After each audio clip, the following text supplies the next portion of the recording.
Le mercredi 1er mai 2019, la police et l'armée ont opéré un encerclement du domicile de l'ancien président de la République, Dr Boni Yayi à Kadiaou. Ce déploiement policier inhabituel dans cette zone intervient au lendemain de divers appels lancés sur les médias par des personnalités proches du régime demandant l'arrestation du docteur Boni Yayi. La population ayant vu en cette manœuvre une tentative d'arrestation de l'ancien chef de l'État s'est immédiatement mobilisée pour manifester sa colère. En réponse et contre toute attente, le dispositif policier et militaire déployé aux abords de la résidence de l'ancien président de la République a été renforcé. La police et les éléments de l'armée, aux ordres, ont tiré à coups de gaz lacrymogène sur les manifestants. Sans réussir à les disperser, cette situation a dégénéré et conduit à des incidents malheureux à Cotonou et dans d'autres villes. Suite à ces événements, les autorités policières se sont prononcées. Des déclarations ont été faites, mais il urge pour nous de rétablir la vérité des faits. En effet, ce mercredi 1er mai, alors que les grandes figures de l'opposition étaient en concertation au domicile du président Nicéphore Dieudonné Soglo, à l'exception bien sûr du président d'honneur du parti FCBE, qui pour des raisons de santé a dû signaler son indisponibilité et s'est fait représenter, nous avons été alertés de ce que la résidence du président Boni Yayi est encerclée par des agents de la police républicaine. Nous nous sommes donc tous ensemble dépêchés sur les lieux pour mieux comprendre la situation qui prévalait. Une fois sur place, contrairement aux déclarations des autorités de la police républicaine et du ministre de l'Intérieur, il n'y avait aucun attroupement en dehors des curieux, debout de l'autre côté de l'artère principale, suivant tout médusé la scène qui se déroulait sous leurs yeux.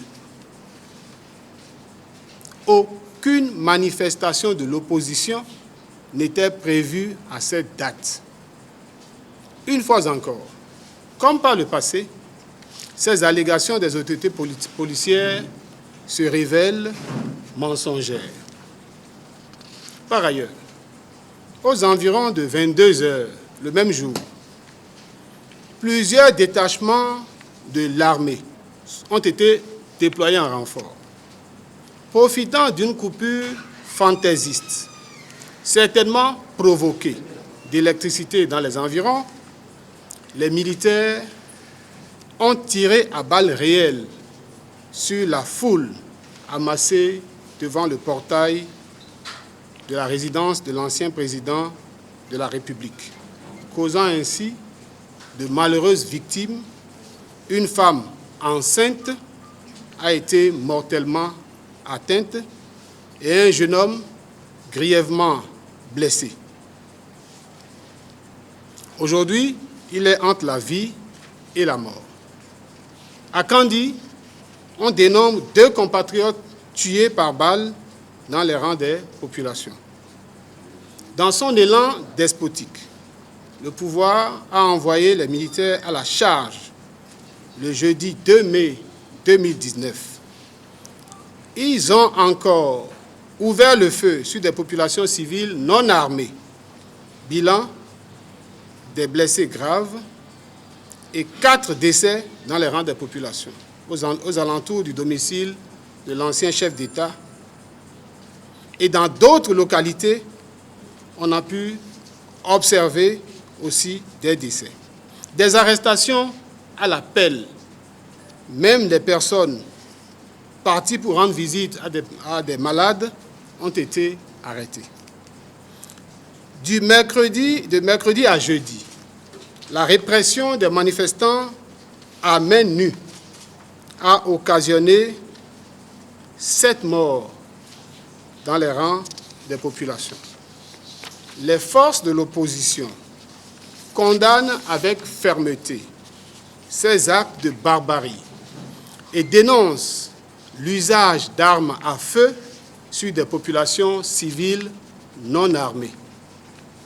Elles dénoncent les assassinats de nos concitoyens et les graves dérives autoritaires qui ont eu lieu dans notre pays durant ces 48 heures.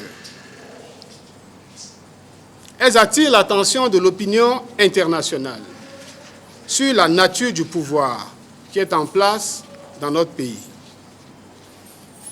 Il n'a qu'un seul nom, c'est un pouvoir tyrannique.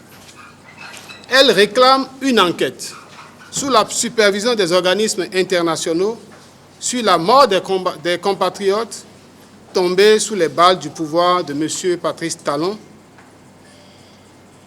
aux familles de toutes les victimes. Les forces de l'opposition expriment leur profonde compassion et déclarent que leurs familles doivent être soutenues. Nous nous y engageons. Les forces de l'opposition ne manqueront pas de saisir par les canaux appropriés les instances internationales pour des sanctions à l'encontre des caciques du régime et des obligés du pouvoir, tant au niveau de l'armée que de la hiérarchie policière. Par ailleurs, les forces de l'opposition estiment que ces événements malheureux et regrettables, inacceptables, étaient provoqués à dessein par le pouvoir pour détourner l'attention des forces de l'opposition à l'annulation pure et simple du processus qui n'est rien d'autre qu'un coup de force institutionnel.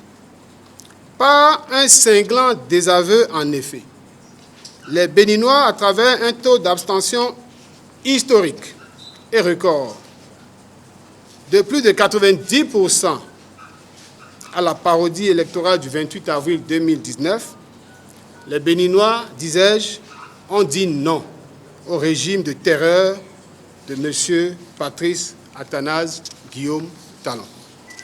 La sentence du peuple est sans appel, un non catégorique à la confiscation du pouvoir législatif et une exigence claire d'élections législatives totalement inclusives, transparentes, équitables et crédibles, gage de la préservation de notre modèle démocratique fondé sur l'état de droit, le pluralisme politique et les acquis de la conférence nationale.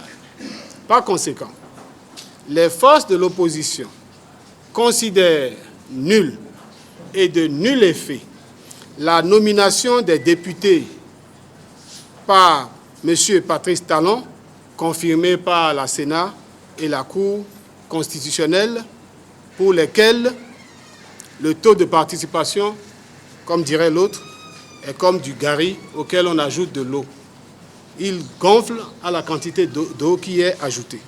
M. Patrice Talon doit tirer toutes les conséquences du message du peuple ce 28 avril 2019. En tout état de cause, les forces de l'opposition appellent le peuple à se tenir prêt pour manifester jusqu'au retour effectif de l'état de droit et à la mise en place d'un processus électoral inclusif débouchant sur un Parlement représentant effectivement le peuple.